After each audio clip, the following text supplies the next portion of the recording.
এই একই জিহ্বা নাড়ায় যদি বলে ইসলামে কোরআনে কোনো রাজনীতি নাই, রাজনীতি মানি না, সাথে সাথে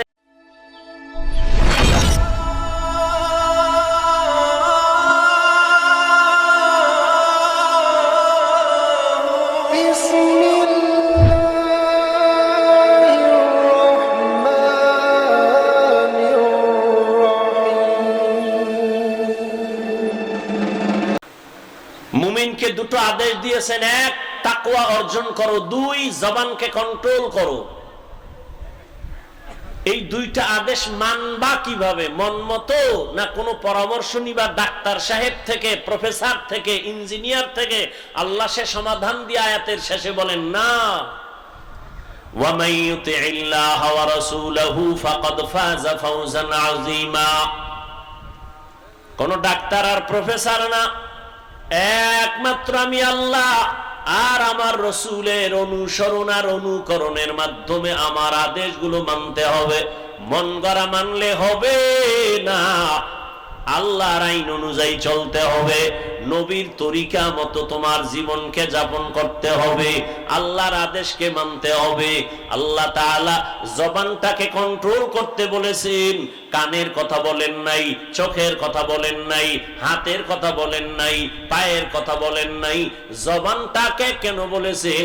কয় মানুষের বডির মধ্যে যদিও কেমন কেমন লাগে, কিন্তু আসলে হিসাব করে দেখলাম আমার জবানটা বড় মারাত্মক একটা অস্ত্র। জবান একটা বডির মধ্যে কি?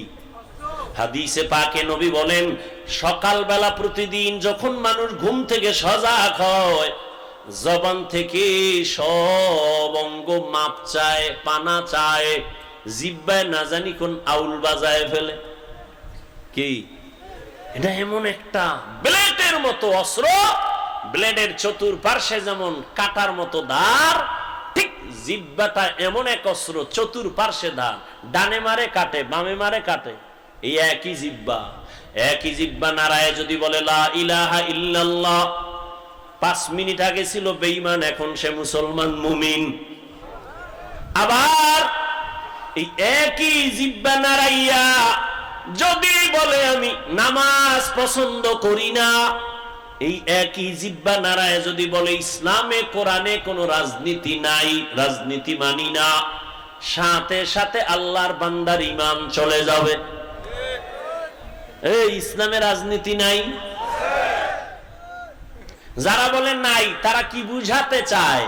যে কোরআন এবং ইসলাম সর্বসাইড থেকে কমপ্লিট, শুধু রাষ্ট্রীয় ব্যাপারে কোরআন শরীফ দুর্বল। কি কোরআন শরীফ দুর্বল না সবল? রাষ্ট্রের ব্যাপারে কোরআনে সমাধান নাই। হ্যাঁ, তোমার পচা রাজনীতি ইসলামে নাই। ইসলামে আছে এমন রাজনীতি যেগুলো ফলো করলে কোনো বৈষম্য থাকবে না। মালিক আর গোলাম এক প্লেটে খাবে, ইসলাম শিখিয়েছে। পৃথিবীর শ্রেষ্ঠ রাজনীতির কিতাব হলো কোরআন, আর পৃথিবীর শ্রেষ্ঠ রাজনীতির শিক্ষক আমার রাসূল। আর পৃথিবীর শ্রেষ্ঠ রাজনীতির পার্লামেন্ট মসজিদে নববী। আর মসজিদে রাজনীতি চলবে না। তার মানিয়ে নিলাম, মাইনে নিলাম, আমি ইমাম সাহেব, কোন দল করা যাবে না। তাহলে এই শর্ত দেওয়া হোক, যারা মসজিদের দায়িত্ব নিবে তারাও কোনো দল করতে পারবে না। ইমাম যেমন নিরপেক্ষ থাকতে হবে, ঠিক তেমনি ভাবে প্রত্যেকটা দায়িত্বশীলকেও নিরপেক্ষ থাকতে হবে।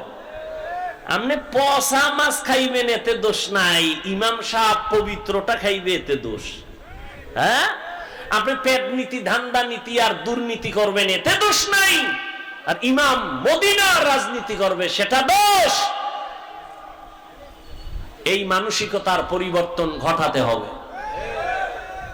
আল্লাহ হেদায়েত দান করুন। কষ্ট হইতেছে আপনাদের মনে হয়?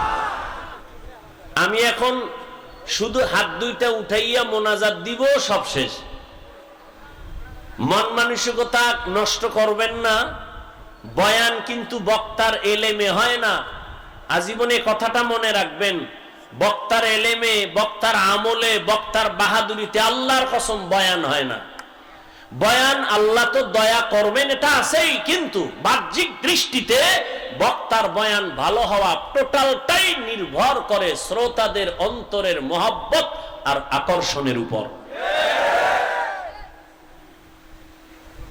শুরুতেই বলছিলাম এখানে আসতে কপাল লাগে, বসতে কপাল লাগে, দোয়ায় শরীক হইতেও কপাল লাগে। জানি না কার কপাল এখানে পূর্বে আর কার কপাল খুলবে, আল্লাহ ভালো জানেন। দোয়া করি আল্লাহ সবার কপাল খুলে দেন। উঠা বসা করিয়েন না। কত রাত ঘুমান নাই, গুনাহ করে করে, গল্প করে করে কাটাইছেন। আল্লাহর জন্য কি একটা সময় দিতে পারছেন? আল্লাহর কাছে কি নিয়ে দাঁড়াবেন? হায়াত আর কয়দিন? করোনায় কত প্রাণ চলে গেল, ছাত্র জনতার আন্দোলনে কত প্রাণ চলে গেল।